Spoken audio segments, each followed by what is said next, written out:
100 రోజుల్లో 6 గ్యారంటీలను సంతకాలు పెట్టి మరి గ్యారంటీ కార్డులు ఇంటింటికి ఇచ్చినారు. ఇక్కడ మా ఆడబిడ్డలు చాలా మంది ఉన్నారు కాబట్టి నేను మిమ్మల్ని అడుగుతా ఉన్నా. మహాలక్ష్మి అన్నారు, నెలకు 2500 ఇస్తాం, 500 రూపాయలకే సిలిండర్ ఇస్తాం, ఫ్రీ బస్సు అన్నారు.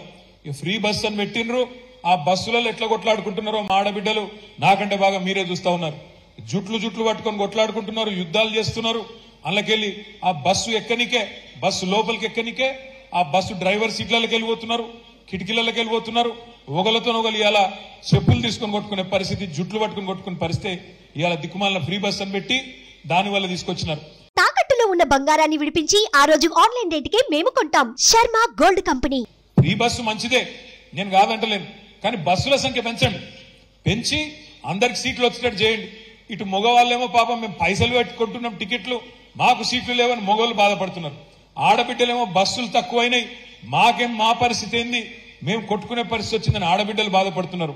ఆటో డ్రైవర్లేమో మా పొట్ట మీద కొట్టింది ప్రభుత్వం అని చెప్పి 6.5 లక్షల మంది ఆటో డ్రైవర్లు వాళ్ళు బాధపడతా ఉన్నారు.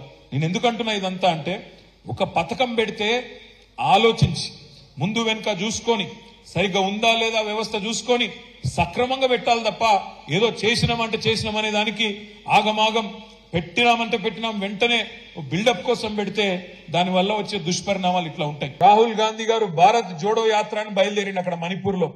ఆయననేమో భారత్ జోడో అంటున్నారు, ఆయన పార్ట్నర్స్ అందరూ రాహుల్ కు చోడో అని చెప్పి వెళ్ళిపోయి వాళ్ళందరూ ఎవరి దుకాణం వాళ్ళు పెట్టుకుంటా ఉన్నారు. ఎందుకంటే వాళ్ళకి అర్థమైపోయింది కాంగ్రెస్ పార్టీతోని కాదు, బీజేపీని ఓడగొట్టాలి అంటే కాంగ్రెస్ కు ఆ సత్తా లేదు, కాంగ్రెస్ వల్ల కాదు. అందుకే ఇవాళ ఒక్కొక్కరుగా వెస్ట్ బెంగాల్లో మమతా బెనర్జీ గారు వెళ్ళిపోయినారు. నేను రాహుల్ గాంధీతోని కాంగ్రెస్ పార్టీతోని పని చేయలేను, నా పోటీ నేనే చేసుకుంటా అని మమతా బెనర్జీ గారు వెళ్ళిపోయినారు. అరవింద్ కేజ్రీవాల్ గారు ఢిల్లీలో, పంజాబ్ లో మా వల్ల కాదు ఈ కాంగ్రెస్ పార్టీ యొక్క అహంకారాన్ని భరించడం, మేము కూడా వెళ్ళిపోతున్నామని చెప్పి వాళ్ళు కూడా వెళ్ళిపోయినారు. తర్వాత ఇప్పుడే చూస్తా ఉంటే ఇక్కడికి వచ్చేటప్పుడు బీహార్ లో నితీష్ కుమార్ గారు మా వల్ల కాదు కాంగ్రెస్ పార్టీని భరించడం, నేను కూడా వెళ్ళిపోతున్నా, బీజేపీని కొట్టాలంటే మళ్ళా వీళ్ళతోనైతే కాదు అని చెప్పి ఆయన కూడా వెళ్ళిపోతా ఉన్నాడు. కేరళలో సిపిఎం పార్టీ నిన్న మొన్నటి దాకా వాళ్ళు కూడా మేము కాంగ్రెస్ తో కలిసి పనిచేస్తామన్నారు.